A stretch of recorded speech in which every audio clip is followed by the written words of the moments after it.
आज है 1 मई और आज है मेरी मदर इन लॉ का बर्थडे। तो मैंने सोचा क्यों ना उनको कुछ दिया जाए, इसीलिए हम चले गए मार्केट। तो मार्केट में बहुत सारी दुकानें घूमी, बहुत सारे शॉप्स पे गए, लेकिन कुछ ऐसा अच्छा पसंद नहीं आ रहा था। एक तो ये इमरजेंसी में जब भी जाते हैं कुछ मिलता नहीं है। मेरी mother in law mostly suit ही वेयर करती है, तो मैंने सोचा उनको सूट दिया जाए, बट ऐसा रेडीमेड सूट तो कुछ मिला नहीं। तो हमने फैब्रिक लेने का डिसाइड किया और यहाँ पे तो हमने बहुत सारे टिके, बट स्टिल हमें कुछ पसंद। दुकान वाले भैया इरिटेट हो रहे थे, तो मैंने सोचा क्यों ना मैं आपको रिकॉर्ड करने लगी। फिर थोड़े से दुकान। फाइनली शॉपिंग खत्म करने के बाद हम घर आ गए थे और घर हम 10 बजे पहुँचे। 3 बजे हम मार्केट गए एंड 10 बजे घर पहुँचे। ये बहुत लंबा ड्यूरेशन था, बट हमें जो भी खरीदना था हमने खरीद लिया था and finally we are at home. तो हम पहले से ही लेके आ गए थे मार्केट से आते टाइम। फिर केक हमने सजा दिया, उस पर कैंडल्स लगा दी एंड वेट कर रहे थे हम 12 बजने का। जैसे ही 12 बजने वाले थे वैसे ही मम्मी केक कट करने वाली थी।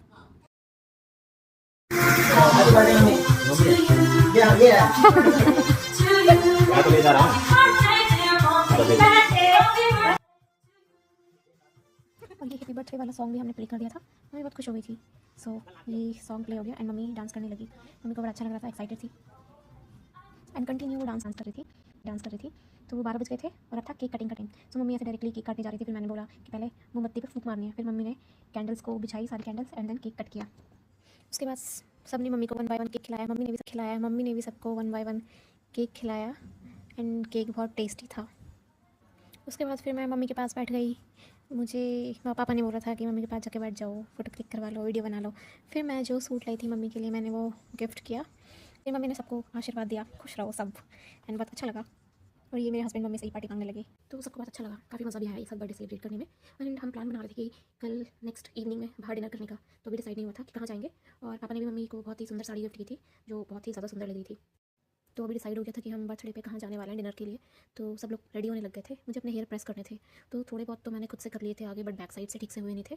So I ask my husband to do the same. वो बेचारा रेडी भी हो गया करने के लिए एंड मेरे बाल वो जैसे भी उसको आया उसने प्रेस कर दिए स्लोली। मुझे थोड़ा डर भी लग रहा था कहीं जला ना दे, बट उसने बहुत ही स्लोली और स्मूथली अच्छे से प्रेस किए। मुझसे ज़्यादा चिंता तो उसको ही हो रही थी कहीं जल ना जाए। खुद को भी निहारे जा रहा था वो कैमरे में। मुझे लगा वो प्रेस कर रहा है मेरे बाल, बट जैसे ही मैं पीछे मुड़ी वो अपना फेस बनाने लग गया, बोलने लग गया पता नहीं क्या क्या करवाती रहती है मुझसे। ये मैंने बाद में कैमरे में देखा, जैसे ही मैं पीछे मुड़ी नॉर्मल फेस कर लिया उसने। ठीक ही ठाक प्रेस किया उसने मेरे बाल, अच्छा लगा मुझे। और ये एक बेबी हेयर भी ऐसे निकल रहा था, तो इसको तो मैं बाद में सेट करने वाली थी, बट हाँ अच्छा लगा। तो साड़ी मैंने पहन ली थी एंड ये हेयर भी मैंने प्रेस करवा लिए थे अपने हस्बैंड से। अभी बैंगल्स पहनने थे, तो ये बैंगल्स हम बर्थडे वाले डे से एक दिन पहले जब शॉपिंग करने गए थे तब लेके आए थे।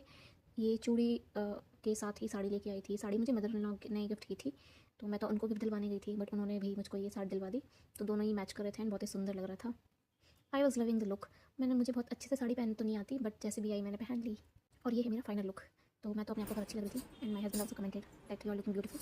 तो अभी मैं पूरी रेडी हो गई थी। ये हेयर भी मेरे को सुंदर लग रहे थे, जो कि मेरे हस्बैंड ने प्रेस किए थे। एंड साड़ी बहुत अच्छी तो नहीं पहनी थी मैंने, बट स्टिल कम चलाऊ सी थी। So I was ready to go. रात के 8:30 बज चुके थे और हम निकल चुके थे अपने डेस्टिनेशन की ओर। तो रात में जो घूमने में मज़ा आता है वो ऑब्वियसली दिन में तो नहीं आता है।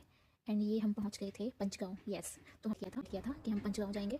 तो सीन यहाँ का बहुत सुंदर लग रहा था। पूरी लाइट लगी हुई थी, लाइटनिंग हो रखी थी and get the scene, this is literally very beautiful. ये मम्मी जा रही है, मम्मी के भी बाल मैंने प्रेस किए थे, तो प्रेसिंग से उनके बाल काफ़ी अच्छे लग रहे थे। पापा को भी उनके बाल बहुत अच्छे लगे थे एंड वो भी बहुत खुश थी। रात में ये पंचगांव रेस्टोरेंट बहुत ही सुंदर लग रहा था एंड स्पेशली ये देसी फूड के लिए फेमस है। ये कम्प्लीटली वेजिटेरियन है। हम सब रेस्टोरेंट के अंदर आ गए थे और सबसे पहला काम था मेन्यू चेक करना। तो मैं जितने भी पेज पलट रही थी, जितने भी आइटम्स दिख रहे थे, मेरे हस्बैंड कह रहे ये मंगा ले। वो हर आइटम में हर चीज़ में बोल रहे थे ये सब मंगा ले। तो हमने अपना ऑर्डर दे दिया था और जब तक खाना आता तब तक मैंने सोचा मैं अपने आप को रिकॉर्ड कर लूँ, थोड़ा टाइम पास भी हो जाएगा। और ये हमने सबसे पहले एक पराठा ऑर्डर किया था। तो पराठा आ गया था क्योंकि पंचगांव रेस्टोरेंट के पराठे बहुत फेमस है। सो वी थॉट चलो एक पराठा ऑर्डर करते हैं and it was literally very tasty. और ये हमारा खाना आ चुका था और सब लोग खाने पे टूट पड़े थे। लास्ट में हमने रबड़ी जलेबी भी खाई, बट वो मैं रिकॉर्ड नहीं कर पाई। वो इतनी टेस्टी थी कि जल्दी जल्दी में मैं भूल गई कि उसे भी रिकॉर्ड करना है।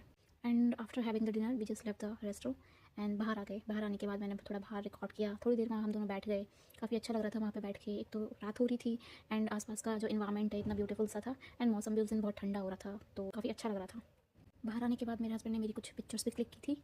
These are the pictures. तो मुझे तो बहुत मज़ा आया और बहुत ही ज़्यादा इन्जॉय किया हमने। और फिर हम आ गए घर।